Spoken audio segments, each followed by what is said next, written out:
Look at my guy, Jalen Brunson, 48 minutes. That's called the entire game. Yes. He did it. Grimes did it. The Knicks had a terrible first quarter. It looked like they were just going to lay down and let the Miami Heat walk all over him. But then I realized that Jimmy Butler was in his Madison Avenue stroll throughout the game yesterday. Didn't even score 20 points. Didn't take the game over. And there's a couple parts of this game that will not show up on a stat sheet that show you the difference between winning a tough-fought Game 5 and losing a tough-fought Game 5. And it's my guy Grimes, all right? Yes. Under 2 minutes to go. Knicks up by 6. Miami's got the ball, so plenty of time. Now watch this. Grimes is up top. That is a dirty pick set by the Miami Heat. They've done it the entire series. That is an illegal screen. They knock my guy to the ground. The refs go, oh, the Knicks are up 6. They're tough guys. Let them play. All right, so slowly let them play here. Again, Knicks up 6. Grimes is down. He's been shot. He's going to the hospital. Get the ambulance out. Oh, no, what's going to happen? Miami gets the ball back to the top of the key. And he rises from the dead like Lazarus himself. But who's he going to guard? He's going to guard the Miami Heat's best player, Jimmy Buckets. Well, this should be a pretty easy drive-by, right? You've got Grimes with a bad ankle because Bam Adebayo sets an illegal pick up top of the screen, knocks him down, steps on his ankle, grinds into it to try to break it, comes back, and now he's got to stop your guy Jimmy Butler man to man. Let it play from here. This is called grit. This is called toughness, and that's called cookies. Right into the cookie jar it goes. And he takes the ball from Jimmy Butler, and that's a wrap from that point on. The Knicks close out the game, and they win 112-103. Okay, first of all, I like how you got this all riled. Yeah, cookies. And then secondly, he did not step on his ankle. He did not hurt his ankle. It was his knee. He pulled a Jimmy Superfly Snooker, came down on him. What are you talking about? It was his knee. His knee, his ankle, his toes, the whole thing. Third thing, the Heat did not take advantage of that play while he was down for at least 4 or 5 seconds. Right. When they had a 5-on-4 and advantage. And they let him come back in and play. He guessed right, got the steal, and that was the game. But you know what? It was like that. Grimes is gritty. What Jalen Brunson said last night, he said that we lost game 4 in Miami. From in the locker room to the bus ride to the plane, on the plane all the way back to New York, we talked about one game at a time. We talked about which individuals had to do what and how we had to win this game. So let me stop you on that thought, because I respect that, and you've lived this. You've come back. Forget about, I know there's the fight and the suspension and all that. You still had to win 3 games to beat the Knicks back in '97, right? So part of me thinks that's cliche. We pay lip service to it, one game at a time. And here's why I question it. The Knicks came out terrible last night. They did. Yes. They couldn't shoot. They were being out-hustled. They had a 14-point first quarter, and they damn near played themselves out of the game in the first 12 minutes. So how do you go from all that kind of talk, one game at a time, take care of business at home, we're not worried about Game 6, we're not worried about Game 7, let's just win Game 5 at home, and then come out of the gate so sloppy? Second quarter, Jason Hart, Obi Toppin, Hartenstein, they came off the bench, and they brought energy off the bench. Josh Hart, they brought energy off the bench. They played really good defense. They made it tough for the Miami Heat to get easy scores. They didn't turn the ball over on the offensive end either. And they got easy buckets, Topping for a dunk. Guys hitting threes, Barrett hitting threes, guys getting to the rim, guys making 3-point plays here and there. But it started on the defensive end by not letting the Heat shoot easy shots and get easy buckets like they did in Game 1. So now walk me through this decision, because I felt that Thibodeau has been outcoached in this series by Spoelstra, who's a Hall of Fame quality coach. I think no one's going to argue with me on that. And Thibodeau made a very interesting decision that he's not made prior to last night. Hart got in foul trouble early. They had the bogus flagrant one on him when Jimmy Butler kicks his foot out. And what do you want Hart to do? That's bogus. He kicks his foot out.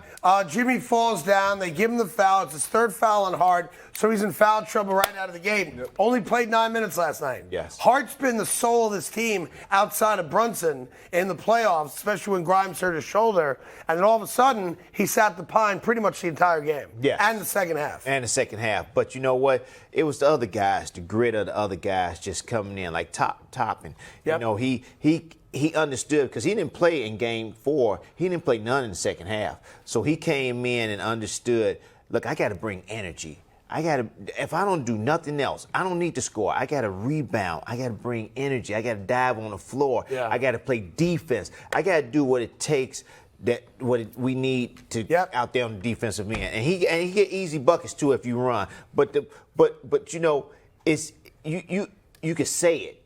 You can say do it. But you got to do it. So and you got to look each other in the eye and really mean it. That I'm going to come out here and play as hard as I can play. And what I said on TV on game 4, I don't know why we're not playing as hard as the Heat. You know, you got to come out and show it, and they did last Greg, night. let me go to you. You were kind of like the Carton Stein of the Green Bay Packers career-wise. Carton Stein made what might be the basket of the night last night. Knicks are up 18. They blow an 18-point lead. 2-point game. Give me that. Everybody's worried. And then your guy right there, Craig Carton Jennings right there with the easy put-back dunk. And that gave the Knicks a little teeny bit of breathing room. And from that point on, the Knicks took care of business. It did. To add what Tim was talking about that unit that came in to start that second quarter, like Hartenstein, all these guys, Obi Toppin. I'm sorry, Hartenstein. Okay. Yeah, Hart. I'm just saying, let's get it right. What they did that stood out to me is they eliminated the second chance opportunities of the Heat. Yeah. Like in that first quarter, they were getting a lot of second chance opportunities, offensive rebounds, and getting points off of that. That was eliminated in the second quarter and moving forward. But you got to have guys, especially when you're in the Garden.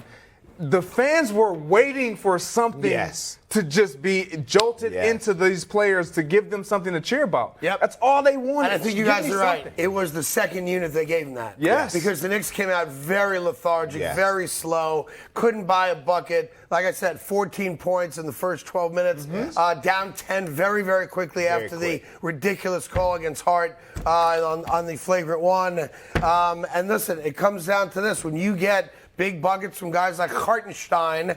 And then how about the Miami Heat, right? The Miami Heat said, I know what our game plan's going to be. We're going to do hack-a-mitch. Yes. All right? Yes. And by the way, normally, I wouldn't even argue with it. Nope. That dude's the worst free throw shooter, arguably, since Shaquille O'Neal played, right? Dude actually takes the ball, and he's like, he throws line drives. I never seen a guy shoot baskets like that. Timmy, have you? Way too yeah. to me, but It's like, here's my impersonation of Mitchell Robinson at the line, right? Mitchell Robinson's at the line. He's going to shoot the free throw. I can't believe I missed it. Meanwhile, they do it to him, and my man shows up. 4 out of 6. Yes, That's 66%. I know it's only 6, but if you make 4 out of 6, guess what? They gotta stop fouling you. But I never seen a dude actually. But wait. I wish we had a close-up of the Miami Heat bench when he makes those 4 out of 6. They were like, you gotta be kidding. Right, you see the assistant coaches, they put their hands in their head, and it was like, come on, man. Yep. You know, but sometimes this backfires on you. Yeah, well, when you make them, of course. When you make them, it backfires on you. You say, well, they'll probably do that again, probably in Game 6 if they have to. But you know, the percentages is always going to be in your favor of a guy missing. Look, he made him one day. He did. That's all he needed. That's all you needed. He made him. He stepped up to the line. He made him, and he was confident. I don't know how confident he was. No. I'm not. Let's be honest. He stepped up to that line. See, you think that the guy, he just gonna go up there and it was luckily. He's been working on that shot, and he's a professional athlete and a professional He sucks at free throws. Okay. It doesn't matter. It doesn't matter. I can own he's my It guy. doesn't matter. But he stepped up there and he believed, and you cannot tell me he didn't believe that he was going to make those shots. I don't think he thought for a minute he was going to make any one of them shots. I'm sorry. I think he ran like this. I'm just going to have to disagree with you. We can disagree. Neither did Thibodeau, because the moment he made those two, get him out of there. No. Like I said, you got to play the percentage. Yeah. So if they keep going to the line, he's going to miss them. But he made those two. He came back out. Well, he took them out, and then they brought him back in. He made two more. It is something to keep an eye on for Game 6 Oh, in no Miami. question. No question. Because if I'm Miami, I still foul him because, again, Mitchell Robinson's at the line. No. Okay. But let me.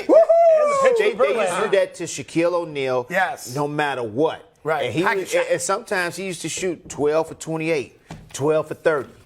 But you know what? Sometimes he used to shoot 20 for 30. So, hey, it could backfire for you. It can help you. Now, one other thing is you see Julius Randle lurking over the shoulder there of Greg Jennings. He took an elbow to the eye as well last night. Early. But, he showed out anyway. Some guys can take it, some guys can't. No. Some guys can take an elbow and be like, what's up? Some guys take the elbow, they got to be wheeled out. That's all I'm saying. So that's your man now? No, I can't stand Julius Randle. Well, it sounds like you're grateful for him. I'm just saying, Sounds my like man he's your stayed boy. in the game with a black and blue eye. Yes. It was red too. It was swollen up, and he had a choice: be a New Yorker and play, or be a Laker and not play. Hey there, thank you so much for watching The Carton Show. You can subscribe right here to get all the latest bits and segments from the show. And by the way, while you're at it, we have a lot of great shows on FS1, so check them out too.